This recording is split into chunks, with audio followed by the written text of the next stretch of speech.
Բարև բոլորին, այսօր լրանում է 4 տարին Սոնա Մնացականյանի և նրա չծնված երեխայի ողբերգական մահվան, հիշեցնեմ, որ նրանք զոհ են դարձել Նիկոլ Փաշինյանի Ավտոշարասյանը 4 տարի առաջ, հենց այսօր ապրիլի 26-ին Սոնան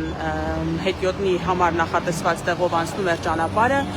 երբ Նիկոլ Փաշինյանի ավտոշարասյունը 108 կմ/ժ արագությամբ անթույլատրելի բարձր արագությամբ անցավ այս մասով, հենց այս մասով և Սոնա Մնացականյանը և նրա չծնված դուստրը դարձան նրա ավտոշարասյան զոհը։ Ավտոշարասյունը շարունակեց ընթանալ, չկանգնեց, արդյունքում գրանցվեց Սոնա Մնացականյանի և նրա չծնված երեխայի մահը,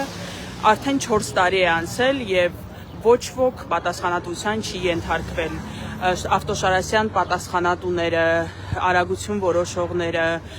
ոչ ոք պատասխանատվության չի ենթարկվել, մեղադրյալի աթոռին միայն վարորդն է և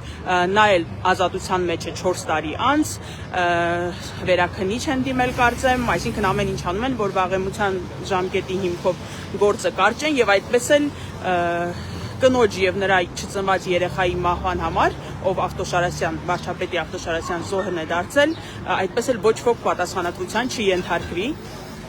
Իհարկե մեծ հույսեր, որ արդարադատությունը կվերականգնվի, այս իշխանությունների օրոք չկան, սակայն մենք պետք է հիշենք Սոնայի և նրա չծնված երեխային, պետք է պահանջենք արդարադատություն նրանց համար և պետք է այնքան համառորեն պայքարենք, որ մի օր արդարադատությունը վերականգնվի։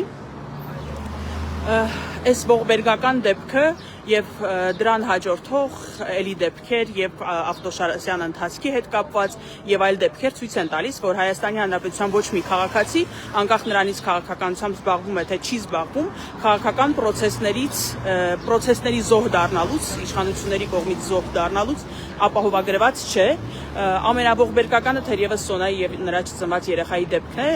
որի արդյունքում նրանք զոհվել են, սակայն դրանից հետո էլ տեսնում ենք տարբեր դեպքեր, երբ քաղաքացիները իրենց առօրյա կյանքով զբաղվելիս դառնում են իշխանությունների զոռբայությունների զոհը։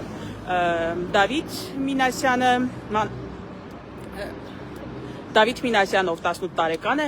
նա էլ ուղղակի պատարագի էր մասնակցում և իր կամքից անկախ դարձավ իրավիճակի զոհը, իշխանությունների զոռբայությունների զոհը, կալանավորվեց, ուղեղի ցնցում ստացավ թիկնապահի հարվածից և շատ ծանր վիճակում էր, փառք Աստծո նրա կյանքը հաջողվեց փրկել։ Ու այդպիսի դեպքերը շատ են, կինը, ով իր երեխային ուղղակի շախմատի մրցման էր տանում, հանդիպելով Նիկոլ Փաշինյանի քարոզարշավին, դառնում է իրավիճակի զոհ և անհարմար իրավիճակում է հայտնվում։ Այսինքն մարդիկ ուղղակի, ովքեր նույնիսկ այդ պահին իրենց ընդդիմադիր չեն, որևէ ձևով ընդգրկված չեն որևէ քաղաքական պրոցեսի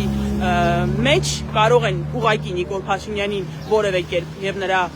թիմակիցներին որևէ կերպ հանդիպելով դառնալ իրավիճակի զոհ։